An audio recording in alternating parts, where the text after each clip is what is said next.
Harper Audio presents Oracle Night, written and read by Paul Auster.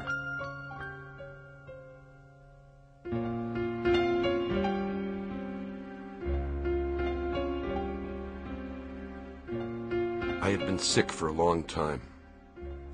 When the day came for me to leave the hospital, I barely knew how to walk anymore, could barely remember who I was supposed to be. Make an effort, the doctor said, and in 3 or 4 months you'll be back in the swing of things. I didn't believe him, but I followed his advice anyway. They had given me up for dead, and now that I had confounded their predictions and mysteriously failed to die, what choice did I have but to live as though a future life were waiting for me? I began with small outings, no more than a block or two from my apartment, and then home again. I was only 34, but for all intents and purposes, the illness had turned me into an old man, one of those palsied, shuffling geezers who can't put one foot in front of the other without first looking down to see which foot is which. Even at the slow pace I could manage then, walking produced an odd, airy lightness in my head, a free-for-all of mixed-up signals and crossed mental wires. The world would bounce and swim before my eyes, undulating like reflections in a wavy mirror, and whenever I tried to look at just one thing, to isolate a single object from the onrush of whirling colors, a blue scarf wrapped around a woman's head, say, or the red taillight of a passing delivery truck, it would immediately begin to break apart and dissolve, disappearing like a drop of dye in a glass of water. Everything shimmied and wobbled, kept darting off in different directions, and for the first several weeks I had trouble telling where my body stopped and the rest of the world began. I bumped into walls and trash bins, got tangled up in dog leashes and scraps of floating paper, stumbled on the smoothest sidewalks.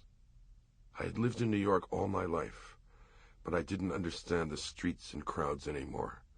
And every time I went out on one of my little excursions, I felt like a man who had lost his way in a foreign city. Summer came early that year. By the end of the first week of June, the weather had turned stagnant, oppressive, rank.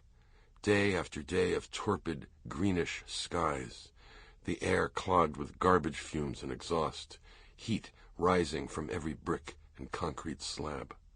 Still, I pushed on, forcing myself down the stairs and out into the streets every morning.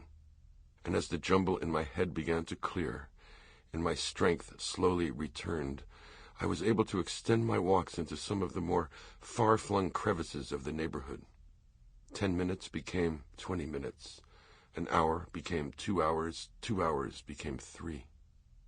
Lungs gasping for air, my skin perpetually awash in sweat, I drifted along like a spectator in someone else's dream, watching the world as it chugged through its paces and marveling at how I had once been like the people around me, always rushing, always on the way from here to there, always late, always scrambling to pack in 9 more things before the sun went down.